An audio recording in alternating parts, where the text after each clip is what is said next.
भारतवासी 23 जुलाई का दिन कभी नहीं भूल पाएंगे। 1927 में इसी दिन वॉइस रॉय लॉर्ड इरविन के हाथों बंबई में इंडियन ब्रॉडकास्टिंग कंपनी का उद्घाटन हुआ। अपोलो बंदर रोड पर स्टूडियो बने और 10 किलोमीटर दूर ट्रांसमीटर लगाया गया। रेडियो रोज शाम को शुरू होता था 6 बजे और मीटर था मीडियम वेव 357.1। इसके कुछ ही दिनों बाद यानी 26 अगस्त को कलकत्ता में और करीब 2.25 बरस बाद 1 अप्रैल 1930 को मद्रास में रेडियो स्टेशन बना। कहने को दिल्ली राजधानी थी, लेकिन इसका नंबर 1936 में आया जब 18 अलीपुर रोड पर 1 जनवरी के दिन दिल्ली में भी रेडियो स्टेशन खुला। बाद में फरवरी 1943 में ये स्टेशन पार्लियामेंट स्ट्रीट की नई इमारत में आया, जहां आज भी है। 1935 में भारत सरकार ने बीबीसी के एक अधिकारी को बुलाकर प्रसारण की जिम्मेदारी उनके सुपुर्द की थी। ये अधिकारी थे जनाब लायनल फील्डन, जो उस समय कंट्रोलर कहलाए।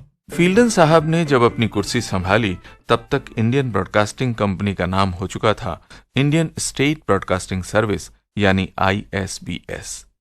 फील्डन साहब को ये नाम अच्छा नहीं लगता था, सो उन्होंने नया नाम तजवीज किया ऑल इंडिया रेडियो यानी AIR। अंग्रेजी में ये शब्द है एयर। एयर माने हवा। अब रेडियो तरंगों का हवा से कितना ताल्लुक है सो बताने की बात नहीं। कुल मिलाकर कहा जा सकता है कि दुनिया की किसी भी प्रसारण संस्था का नाम शायद इतना सटीक और इतना सजीला नहीं होगा जितना ऑल इंडिया रेडियो है। ये नामकरण हुआ था 8 जून 1936 को। भारत के इतिहास में आगे बढ़ते हैं और आते हैं 15 अगस्त 1947 को। देश आजाद हुआ, गुलामी की जंजीरें टूटी, अंग्रेज अपने देश चले गए। भारत के पहले प्रधानमंत्री पंडित जवाहरलाल नेहरू ने मध्यरात्रि देश को संबोधित किया और ये भाषण रेडियो से प्रसारित किया गया। Long years ago, we made a tryst with destiny, and now the time comes when we shall redeem our pledge, not wholly or in full measure, but very substantially. At the stroke of the midnight hour, when the world sleeps, India will awake to life and freedom. आजादी के बाद AIR का हिंदी में एक और नामकरण हुआ आकाशवाणी, और इस नाम को भी भारत की संस्कृति का सही परिचय कहा जाना चाहिए।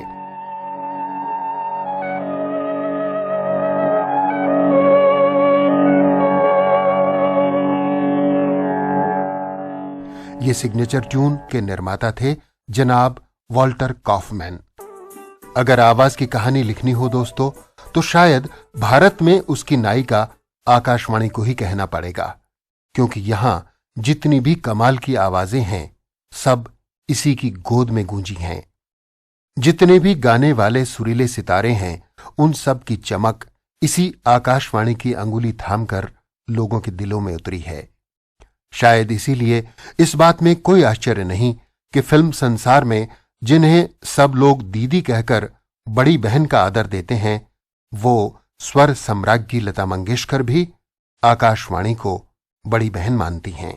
आकाशवाणी का हमारे जीवन के साथ एक बड़ा ही सुंदर संबंध है।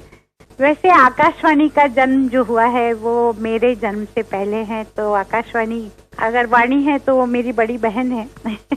बड़ी बहन है तो वो हमारे घर में हमेशा ही रहती थी, आज भी है, आज भी हम लोग सुनते हैं।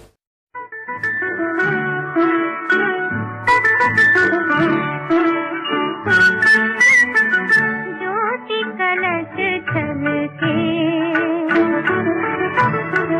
ज्योति कलश छलके, ज्योति कलश छलके, ज्योति कलश छलके, वे गुलाबी लाल सुनहरे रंग दला